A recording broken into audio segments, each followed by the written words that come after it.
Hi, Scott Grove here from ImagineGrove, and I've been asked to review the new Skil RT1322. And yeah, great router. So first of all, I've not been paid. I'm not sponsored by Skil or Woodcraft or anybody. So they sent me this router to just give my honest opinion, and that's what I'm going to give. I don't need an extra router. You know, reviewers often get free routers, and yes, I got a free router. Woo! But I don't need a router. I got 12 routers. It's very, very high end.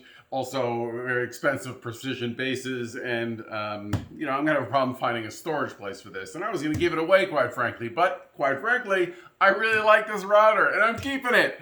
So in short, great router. Beautiful entry-level router.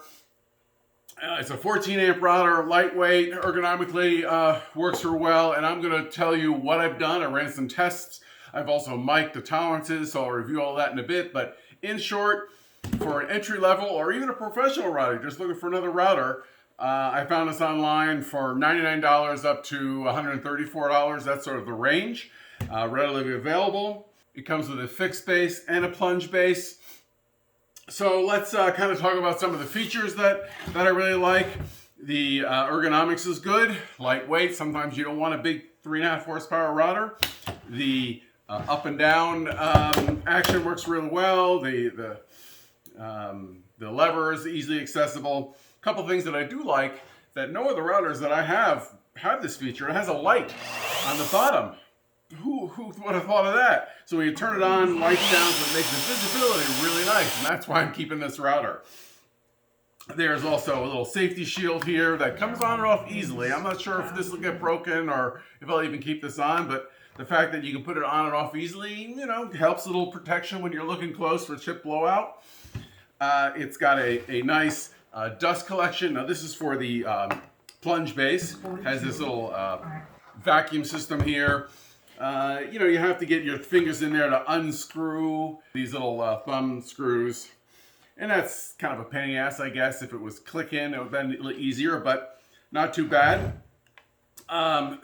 It also has a digital readout. It's a ramp up speed, so it kind of slowly ramps up the speed, and then you can select the speed. It also has a setting where you can memorize certain speeds for certain size bits and or materials. That's kind of a cool feature. So if you're doing sort of acrylic every once in a while and you don't remember what speed was the best cut for that, you hit the set button, you scroll through, and it'll tell you that. So I kind of like that feature too. The fixed base is really nice. It's got a great dust collection shroud. So there's a removable shroud. Obviously this gets covered with dust here, but it does come off. You can clean that. But when you put that on and you have the back port, the entire sort of chamber is completely enclosed. So really good dust extraction. I'll show a video of me routering some MDF. MDF is real dusty. Full disclosure, I was using a competitor's vacuum system, and the hose was twice as long because that hose didn't fit this port. So I put another hose on, so I probably had 20 feet of hose. So if you're seeing a little extra dust, I think that's probably what that was about. Nice features, the fence comes with a fence and has some nice little accessible levers here, like that. Yeah, so all in all, so now what don't I like about it? Well, the on and off switch is accessible. You certainly want to protect it so you can't accidentally hit it. But when you're sort of after an operation and you want to turn this thing off quickly, I found it kind of hard to kind of get my fingers in there and figure out which way is on and off.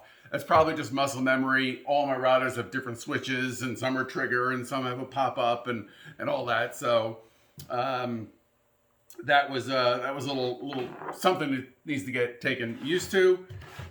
The base is got its own proprietary hole pattern like all routers do. And both of these have height adjustments.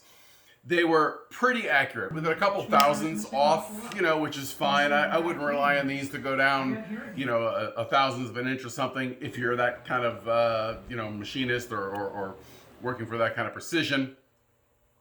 But they're certainly well within the tolerances. The base is cast. I found that the Porter cable, the 1 3/16" template guide socket, was a little tight on its tolerance. I had most of my template guides fit in, but I had a white side template guide that would not fit in. So I don't know if this is a little small or the white side was a little big. I don't know what that tolerance is, but it was a few thousandths off and I couldn't get that in. Side note. I also then put a center in here and see how well the bearings were, if there's any run out, and it was nice and tight. Also, it only has a socket hole, so you can't put a larger bit in. You'd have to take this base off and make your own. It's really not that big of a deal. I do it all the time. I guess I would have liked another base that I could put on here with a larger opening or maybe a removable disc. It's not uncommon to have that, but easily overcome. So I did check the tolerance. So let's talk about some of the higher tolerances.